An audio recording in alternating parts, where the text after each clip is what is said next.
കഴിഞ്ഞ ദിവസത്തെ സ്വാതന്ത്ര്യദിനത്തിൽ ഏറെ സങ്കടത്തിലാഴ്ത്തിയ വാർത്തയാണ് ഇപ്പോൾ പുറത്തു വന്നിട്ടുള്ളത്. ദേശീയ പതാക താഴ്ത്തുന്നതിനിടെ ഇരുമ്പ് കൊടിമരം വൈദ്യുതി കമ്പിയിലേക്ക് മറിഞ്ഞു വീണ് ഷോക്കേറ്റ് വൈദികൻ മരിച്ചു. മുള്ളേരിയ ഇൻഫന്റ് ജീസസ് ചർച്ചിലെ വികാരിയാണ് മരണപ്പെട്ടത്.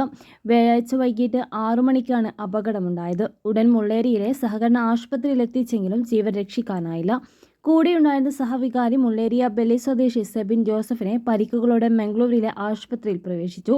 ദേശീയ പതാക താഴ്ത്തവേ പതാക കെട്ടിയ കയറിൽ കുരുങ്ങി പതാക അഴിക്കാൻ സാധിക്കാതെ വന്നപ്പോൾ ഇരുമ്പ് കൊടിമരം പൊക്കിയെടുക്കാൻ ശ്രമിക്കുന്നതിനിടെ ഭാരം മൂലം മറിയുകയും സമീപത്തുണ്ടായിരുന്ന HD വൈദ്യുതി കമ്പിയിൽ തട്ടുകയായിരുന്നു.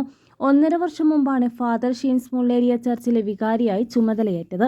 2020 ഡിസംബറിലാണ് വൈദിക പട്ടം ലഭിച്ചത്. തുടർന്ന് ചെമ്പൻതൊട്ടി, നെല്ലിക്കാമ്പോയിൽ എന്നിവിടങ്ങളിലും സഹവികാരിയായി ജോലി ചെയ്തിരുന്നു. മുള്ളേരിയിലെ ചുമതലയേറ്റ ശേഷം പുത്തൂർ സെന്റ് ഫിലോമിന കോളേജിലെ ASWന് ചേർന്നിരുന്നു. കോളേജിലെ 2ാം വർഷ വിദ്യാർത്ഥി കൂടിയാണ്. ആദൂർ പോലീസ് ഇൻക്വസ്റ്റ് നടത്തിയ ശേഷം മൃതദേഹം പോസ്റ്റ്മോർട്ടത്തിനായി കാസർഗോഡ് ജനറൽ ആശുപത്രിയിലേക്ക് മാറ്റി.